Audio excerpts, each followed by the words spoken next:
નમસ્કાર. આજે આપણે વાત કરવાના છીએ એક ખૂબ જ સિમ્પલ પણ પાવરફુલ ડ્રિંક વિશે, જે ગરમીના સિઝનમાં આપણે લઈએ છીએ, છાશ. એ ડાયાબિટીસના પેશન્ટમાં એ પીતી વખતે શું ધ્યાન રાખવું જોઈએ? ગરમી આવતા જ બોડીમાં એક કોમન પ્રોબ્લેમ સ્ટાર્ટ થઈ જાય છે, ડિહાઇડ્રેશન, થાક લાગવું, એસિડિટી અને હેવીનેસ. અને આવા ટાઈમ પર લોકો કોલ્ડ ડ્રિંક લે છે અથવા તો ટેટ્રાપેક કે જે પેકેજ જ્યુસ મળતા હોય છે, જે ટેમ્પરરી આપણને શરીરમાં ઠંડક આપે છે પણ અંદરથી બોડીમાં વધારે ડિસ્ટર્બ કરી દે છે. અહીં જ છાશ એક નેચરલ સોલ્યુશનના રૂપમાં આવે છે. છાશ ખાલી એક ડ્રિંક નથી, આ એક નેચરલ કુલિંગ, ડાયજેશન સપોર્ટિંગ અને ગટ ફ્રેન્ડલી ટોનિક છે. સૌથી પહેલાં સમજીએ એક ગરમીમાં છાશ આટલી ઇમ્પોર્ટન્ટ કેમ હોય છે. જ્યારે ટેમ્પરેચર હાઈ હોય છે તો બોડીનું વોટર લોસ વધી જાય છે, સાથે જ ડાયજેશન પણ સ્લો થઈ જાય છે. તમને જ્યારે જમો છો ત્યારે હેવી લાગે છે, ગેસ બને છે, એસિડિટી થાય છે અને છાશ આ બધી પ્રોબ્લેમને એક સાથે એડ્રેસ કરે છે. છાશમાં નેચરલ પ્રોબાયોટિક હોય છે જે ગટ બેક્ટેરિયાને બેલેન્સ કરે છે. આનાથી ડાયજેશન ઇમ્પ્રૂવ થાય છે, ફ્લોટિંગ ઓછી થાય છે અને ફૂડ ઇઝીલી ડાયજેસ્ટ થાય છે. સાથે જ છાશ બોડીને હાઇડ્રેટ કરે છે અને ઇલેક્ટ્રોલાઇટને બેલેન્સ મેન્ટેન કરવામાં મદદ કરે છે.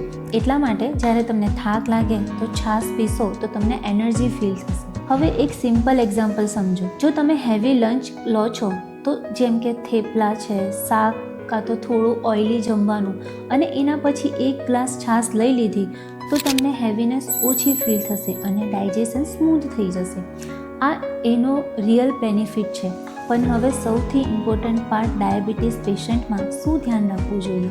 સૌથી પહેલી વાત, છાશ જનરલી સેફ છે ડાયાબિટીસ પેશન્ટ માટે પણ, કેમ કે આનો ગ્લાયસેમિક લોડ લો હોય છે અને આ બ્લડ સુગરને ડિરેક્ટલી સ્પાઇક નથી કરતું. પણ પ્રોબ્લેમ ત્યારે થાય છે જ્યારે આપણે છાશનો ખોટી રીતે કન્ઝ્યુમ કરીએ છીએ. જેમ કે એમાં સૌથી વધારે મીઠું નાખીએ છીએ, જીરું નાખીએ છીએ, વધારે પડતું સુગર એડ કરીએ છીએ કે જે માર્કેટમાં ફ્લેવર્ડ બટરમિલ્ક મળતા હોય. એવી છાશ લઈએ તો બ્લડ પ્રેશર અને સુગર બંને વધવાના ચાન્સ વધી જાય છે. એટલા માટે ડાયાબિટીસ પેશન્ટ માટે બેસ્ટ રીત કઈ છે એ આજે આપણે જાણીશું. સિમ્પલ ઘરની બનાવેલી છાશ કે જેમાં સંચળ પાવડર, નોર્મલ મીઠું લિમિટેડ ક્વોન્ટિટીમાં નાખવું, એમાં જીરું પાવડર કે ફુદીનો પણ એડ કરી શકાય. ડાયજેશનને જે વધારે ઇમ્પ્રૂવ કરે છે.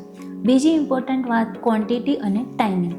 એક દિવસમાં એક ગ્લાસ છાશ ઇનફ હોય છે, સ્પેશિયલી લંચ લીધા પછી. આનાથી સુગર સ્પાઇક કંટ્રોલમાં રહે છે અને ડાયજેશન પણ સપોર્ટ થાય છે. પણ જો તમે ઓલરેડી હાઈ સુગરના કે કિડનીના પેશન્ટ છો તો તમારા ડૉક્ટરને કન્સલ્ટ કર્યા વગર કેટલી ક્વોન્ટિટીમાં મીઠું લેવું એ ડિસાઇડ કરીને જ લેવું. હવે એક બીજી કોમન મિસ્ટેક સમજો. ઘણા લોકો વિચારે છે કે છાશ હેલ્ધી છે તો જેટલી વધારે પીશું એટલું બેટર, પણ ઓવર કન્ઝમ્પશનથી ડાયજેશન ડાયલ્યુટ થઈ શકે છે અને બ્લોટિંગ પણ થઈ શકે છે. તો બેલેન્સ ખૂબ જરૂરી છે. તો મિત્રો, જો હું આ આખી વાતને એક સિમ્પલ વર્ડમાં કહું તો ગરમીમાં છાશ એક નેચરલ કુલિંગ ડ્રિંક છે જે તમારા ડાયજેશન, હાઇડ્રેશન અને એનર્જીને સપોર્ટ કરે છે. પણ ડાયાબિટીસ પેશન્ટ માટે જરૂરી છે કે તેઓ આને સિમ્પલ, કંટ્રોલ ક્વોન્ટિટીમાં અને એક્સ્ટ્રા એડિટિવ વગર લે. જો સાચી રીતે લેવામાં આવે તો છાશ ખાલી એક ડ્રિંક નથી, એક ડેલી હેલ્થ સપોર્ટ સિસ્ટમ બની શકે છે. જો તમને આ એક્સપ્લેનેશન ક્લિયર લાગ્યું હોય તો વિડીયોને લાઇક કરો. જો તમે તમારે ડાયટ કે સુગર કંટ્રોલને લઈને કન્ફ્યુઝ છો તો કમેન્ટમાં પૂછી શકો છો. અને આવા જ સિમ્પલ અને પ્રેક્ટિકલ હેલ્થ કોન્ટેન્ટ માટે ચેનલને સબસ્ક્રાઈબ કરવાનું ભૂલતા નહીં. ધન્યવાદ.